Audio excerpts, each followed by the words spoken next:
بسم اللہ الرحمن الرحیم الحمد للہ رب العالمین والصلاة والسلام علی سید الانبیاء واشرف المرسلین وعلی آلہ وصحبہ اجمعین اما بعد۔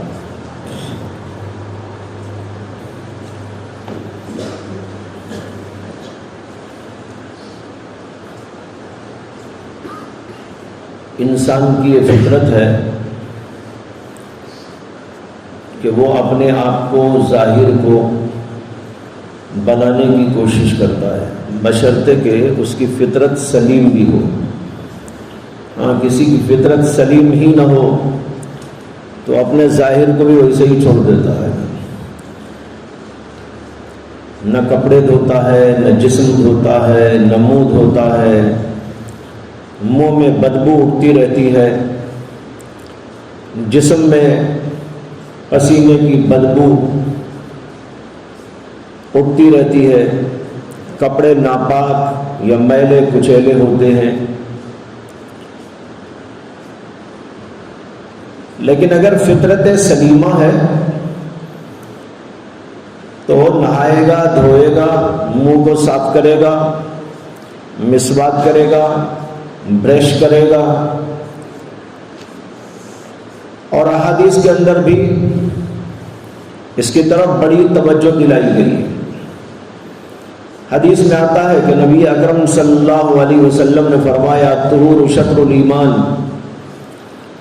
پاکی صفائی آدھا ایمان ہے۔ اسی طرح مختلف چیزوں کی طرف بھی الگ الگ توجہ دلائی گئی۔ زیر ناف کے بال نکالنے کی تاکید کی گئی، بغلوں کے بال صاف کرنے کی ہدایت دی گئی،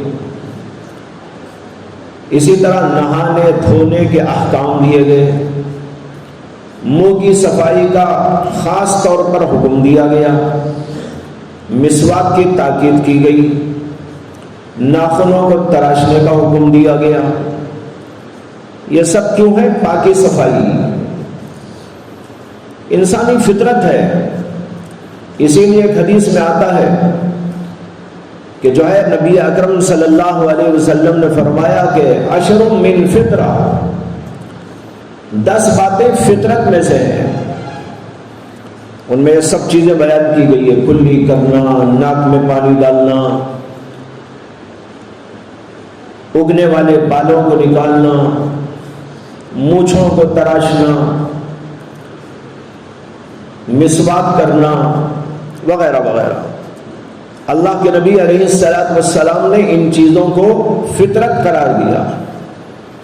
معلوم ہوا کہ انسانی فطرت کا تقاضا ہے صفائی، پاکی، تہذیب، شائستگی۔ لہذا جو آدمی بھی فطرت سلیم پر قائم رہتا ہے وہ اس کی کوشش کرتا ہے اور کرنا چاہیے۔ لیکن میں بتانا چاہتا ہوں کہ جس طرح ہم اپنے ظاہر کو بناتے ہیں، بنانے کا حکم بھی ہے، اس سے زیادہ ضروری یہ ہے کہ ہم اپنے باطن کی اصلاح کریں،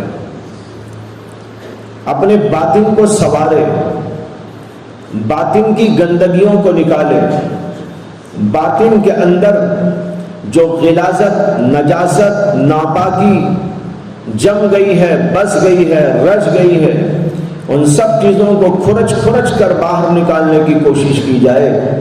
یہ ظاہر سے زیادہ ایک سلیم الفطرت انسان کے لیے ضروری ہوتا ہے۔ جیسے انسان کچھ دنوں تک نہائے نہ، منہ نہ دھوئے، بالوں کی صفائی نہ کرے، نتیجہ کیا ہوگا؟ سڑن پیدا ہو جائے گی، اس کے اندر بدبو پیدا ہو جائے گی، کوئی آدمی اس کے قریب بیٹھنا گوارا نہیں کرے گا، وہ اگر بولے تو لوگ بھاگیں گے، ارے کیا بدبو آ رہی ہے منہ میں سے، کیا بدبو آ رہی ہے بغلوں میں سے، کپڑے دیکھو کیسے ہیں۔ جب انسان ظاہری پاکی صفائی کا اہتمام نہیں کرتا تو سڑ جاتا ہے۔ بالکل اسی طریقے پر جب آدمی اپنے باطن کی اصلاح کی فکر نہ کرے اور اس کو یوں ہی چھوڑ دے کہ اس میں جو چاہے گندگی پڑتی رہے، جو چاہے غلاظت اس کے اندر داخل ہوتی رہے، اسے کوئی پرواہ نہ ہو، تو پھر اس کا دل بھی اسی طرح سنڈاس بن جاتا ہے، یعنی گندگی کا اڈا بن جاتا ہے۔ لیکن وہ باطنی ناپاکی ہونے کی وجہ سے ہماری ظاہری آنکھیں، ہماری ظاہری ناک اور ظاہری احساسات اس کا ادراک نہیں کر پاتے۔ اگر وہ ادراک ہو جائے تو پھر ایسی حالت ہو جائے گی کہ کوئی انسان کے بازو بیٹھنا گوارا نہ کرے۔ ارے کیا بدبو ہے، کیا گندگی ہے، کیا قباحت ہے، کیا غلاظت ہے، لوگ بھاگنا شروع کر دیں گے ایک دوسرے سے۔ لیکن اللہ نے اس گندگی کو اندر چھپا دیا ہے، اور اس کی وجہ سے محسوس نہیں ہو رہا ہے، نہ خود کو نہ دوسروں کو۔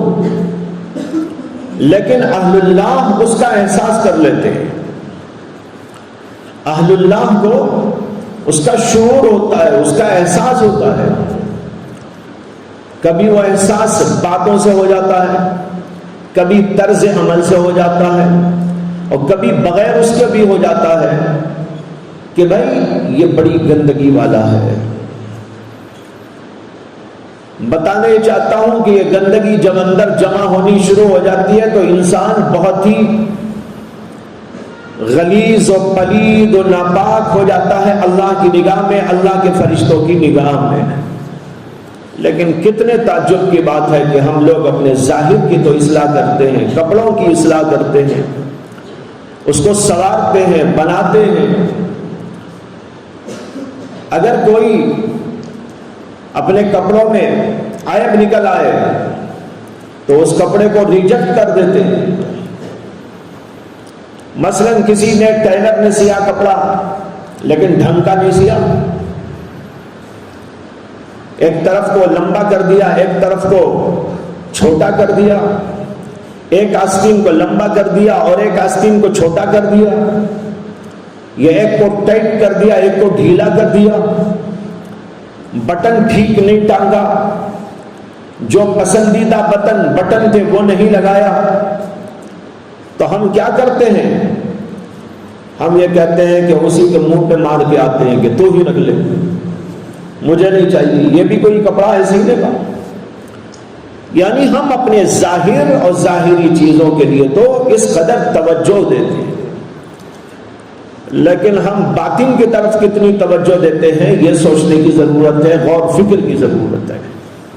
ہمارے دلوں میں غصہ سمایا ہوا ہے، حسد گھسا ہوا ہے، بغض پڑا ہوا ہے، ریاکاری اس کے اندر جمی ہوئی ہے، تکبر اس کے اندر کوٹ کوٹ کے بھرا ہوا ہے، اور اپنی شہرت، ناموری وغیرہ کے لیے جذبات اس کے اندر کھپتے چلے جا رہے ہیں، شہوت، خواہشات اندر پک رہے ہیں، لیکن ہم کوئی توجہ نہیں دے رہے کہ میرا دل کیا ہو گیا ہے۔ ارے یہ دل ہے یا پتھر کی سل ہے؟ کیا کیا اس کے اندر بس گیا ہے؟ اسے تو پاک ہونا تھا، اسے تو صاف ہونا تھا، اسے تو بڑا پاکیزہ ہونا تھا، اسے تو معطر ہونا تھا، مجلہ مصفہ ہونا تھا، بہت پاکیزہ ہونا تھا، اتنا پاکیزہ کہ ہم یہ کہہ سکتے، ہماری زبانوں پہ یہ آتا کہ جیسے خواجہ مظہوب صاحب رحمۃ اللہ علیہ نے فرمایا تھا، ہر تمنا دل سے رخصت ہو گئی، اب تو آ جا، اب تو خلوت ہو گئی۔ ہر تمنا دل سے رخصت ہو گئی، کوئی تمنا نہیں ہے، دنیا کی خواہش نہیں ہے، کوئی شہوت نہیں ہے، کوئی دلچسپی کا سامان نہیں ہے، سب نکال دیا، سب پھینک دیا، اس کو پاک کر دیا، اس کو صاف کر دیا۔ ہر تمنا دل سے رخصت ہو گئی، اب تو آ جا، اللہ سے کہہ رہے ہیں۔ خطاب کس سے ہے؟ اللہ سے خطاب ہے۔ اے اللہ میں نے اپنے دل کو پاک کر لیا ہے، اپنے دل کو میں نے صاف کر لیا ہے، گندگیوں کو نکال کے پھینک ڈالا ہے، اس قلب کو میں نے آپ کے لیے سجا دیا ہے، گھر کے اس دل کو، دل کے اس گھر کو آپ کے لیے میں نے سجا دیا ہے، اب تو آ جا، اب تو خلوت ہو گئی، اب تو آپ میرے دل میں آ جائیے، یعنی اپنی محبت ڈال دیجیے، اپنا عرفان اس میں ڈال دیجیے، اپنا تعلق اس کے اندر ڈال دیجیے، میں نے دل کو آپ کے لیے خالی کر دیا ہے، اب آپ کے لیے یہ دل تیار ہے، اس کے اندر اب آپ کی محبت ڈال دیجیے، اب تو آ جا، اب تو خلوت ہو گئی۔ یہ کہنا کوئی معمولی بات ہے؟ اللہ اکبر، کتنے پیپڑ بیلے ہوں گے، کس قدر مجاہدات برداشت کیے ہوں گے، کس قدر اپنے آپ کو فنا کیا ہوگا، اپنی خواہشات کو کس قدر مارا ہوگا، اپنے دل کو صاف کرنے کے لیے کیا کیا محنتیں کی ہوگی۔ اسی لیے آتا ہے کہ کسی آدمی نے، جو حضرت خواجہ مظہور صاحب رحمۃ اللہ علیہ سے بیعت تھا، اس نے ایک دن حضرت سے کہا کہ خواجہ صاحب آپ کے دل میں جو اللہ کی محبت ہے، جو اللہ کی معرفت ہے، جو اللہ کا تعلق ہے، ذرا ہم کو بھی دے دیجیے، وہ ذرا ہم کو بھی عطا کر دیجیے۔ تو مظہور صاحب کہنے لگے کیوں دوں گا میں تجھے خامخواہ ہی؟ کیا مجھے خامخواہ ملا تھا کہ میں تجھ کو خامخواہ دے دوں؟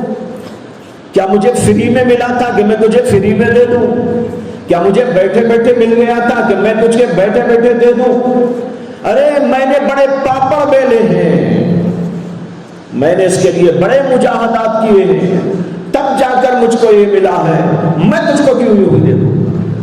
اس میں اشارہ ہے کہ بغیر محنت کے نہیں ملا کرتا۔ یہ الگ بات ہے کہ اللہ خود دینا چاہے کسی کو دے دے، وہ الگ بات ہے، لیکن قانون الہی، سنت الہی، طریقہ الہی یہ ہے کہ جب محنت ہوتی ہے، مجاہدہ ہوتا ہے، تب اللہ دیتے ہیں۔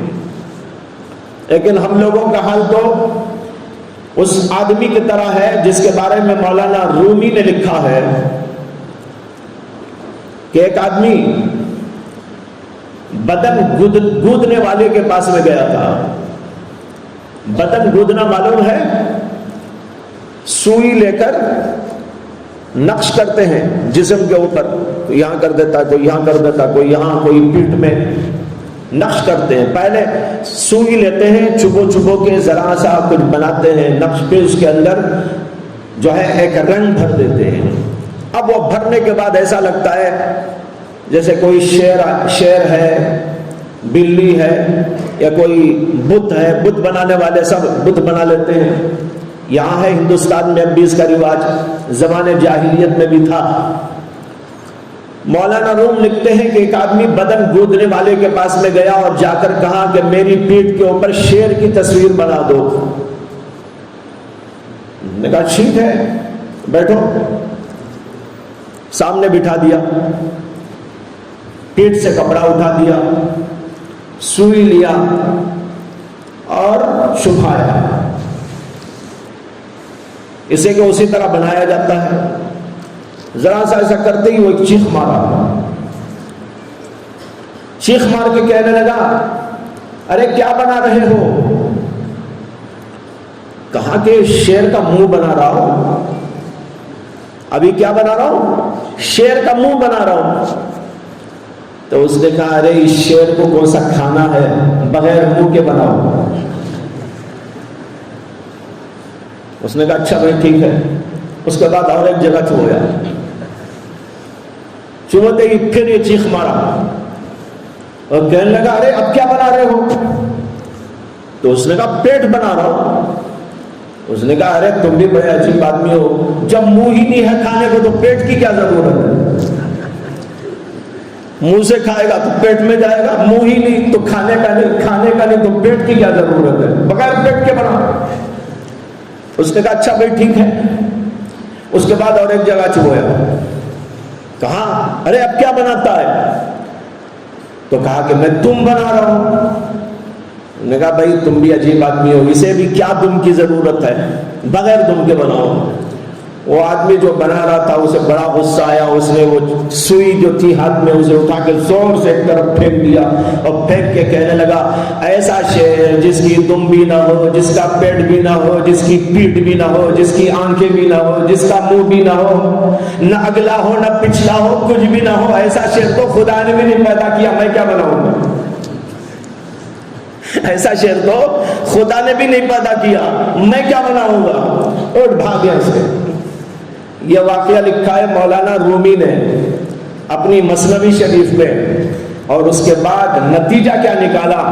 نتیجہ یہ نکالا کہ آج ہم لوگوں کا حال یہی ہے، محنت نہیں چاہتے لیکن جنت میں سب سے اول جانا چاہتے ہیں، ذرا سی تکلیف برداشت نہیں کرتے، ذرا سی ہمت نہیں کرتے، لیکن خواہش کیا ہے؟ ہم ولی اللہ بن جائیں، ہم عارف باللہ بن جائیں، ہم یہ اور وہ بن جائیں۔ لیکن کیسے بنو گے جب کہ محنت نہیں ہے، مجاہدہ نہیں ہے، تکلیف برداشت کرنے کا مادہ نہیں ہے۔ جب تکلیف برداشت کرو گے تبھی وہ شعر بنے گا۔ اسی طریقے پر آپ بھی تکلیف برداشت کریں گے تو دین کے شعر بنیں گے، تکلیف برداشت کریں گے تو دین کے رہبر بنیں گے، عارف باللہ بنیں گے، متقی و زاہد اور عابد بنیں گے۔ جب تک یہ نہیں ہوگا کام نہیں ہوگا۔ لہذا معلوم ہوا کہ محنت اس کے لیے درکار ہے، بغیر محنت کے کام نہیں ہو سکتا۔ تو بتانا یہ ہے کہ جس طرح ہم اپنے ظاہر کو پاک رکھتے ہیں، صاف رکھتے ہیں، سنوارتے ہیں، بناتے ہیں، اسی طرح روزانہ منہ دھوتے ہو یا کبھی کبھی؟ بھائی کتنے لوگ کبھی کبھی دھوتے ہیں؟ 8 دن میں ہاتھ اٹھاؤ، تم 8 دن میں دھوتے ہیں؟ یا 2 دن میں ایک بار منہ دھونے والا کون ہے؟ ہاتھ اٹھاؤ۔ کیا خیال ہے؟ روزانہ دھوتے ہیں، مسواک کرتے ہیں، برش کرتے ہیں، صابن استعمال کرتے ہیں، وقتاً فوقتاً کپڑے بھی بدلتے ہیں، دھوتے بھی ہیں یا خالی بدل لیتے ہیں؟ آج نکال کے رکھ دیا، 2 دن کے بعد اٹھا کے پھر پہن لیا، ایسا تو نہیں کرتے نا؟ دھو کے پہنتے ہیں۔ ناخن بھی تراشتے ہیں کہ نہیں تراشتے؟ تراشتے ہیں، یہ سب ہوتا ہے۔ لیکن ذرا یہ بھی توجہ کرو، میں نے اپنے دل کے اندر سے گندگی کو نکالنے کے لیے کتنی محنت روز کی ہے۔ منہ کو تو روز صاف کرتے ہیں، دل کو روز نہیں صاف کرتے۔ جسم کو روز صاف کرتے ہیں لیکن دل کو روزانہ صاف نہیں کرتے۔ ناخن تو تراشتے ہیں لیکن اس کے اندر پتہ نہیں کیا کیا گندگی پڑی ہے، اس کو صاف نہیں کرتے۔ جب ایسا صفائی کا نظام دل کے بارے میں نہیں ہے تو ہمارے دلوں کی کیا حالت ہوگی؟ وہ دل اللہ کو کیسے پسند آئے؟ لہذا آج میں نے توجہ اس بات کی طرف دلائی ہے کہ دل پر بھی محنت کرنا چاہیے۔ سب سے پہلی محنت تو اس کو صاف کرنے کی ہے، صفائی کے بعد سنوارنے کی ہے۔ پہلے صفائی پھر سنوارنا۔ جیسے آپ گھر بناتے ہیں تو اس میں پہلے صفائی کرتے ہیں، اس کے بعد لائٹ لگاتے ہیں، یہ لگاتے ہیں، وہ لگاتے ہیں، فرنیچر بچھاتے ہیں، فلاں کرتے ہیں، بعد میں وہ کام۔ اگر کچھ بھی صفائی کیے بغیر ہی ماشاءاللہ پورا قالین بھی بچھا دیا، لائٹنگ بھی کر دی اور فرنیچر بھی رکھ دیا، قالین بھی بچھا دیا، لیکن اندر پوری گندگی بھری ہوئی ہے، ویسے ہی چلے گا؟ نہیں چلے گا۔ پہلے کیا کرنا چاہیے؟ صفائی، صفائی کے بعد سنوارنا۔ یہ 2 کام ہیں، اس کی طرف توجہ دو۔ اللہ تعالیٰ مجھے بھی آپ کو بھی توفیق عطا فرمائے۔ وآخر دعوانا الحمدللہ رب العالمین۔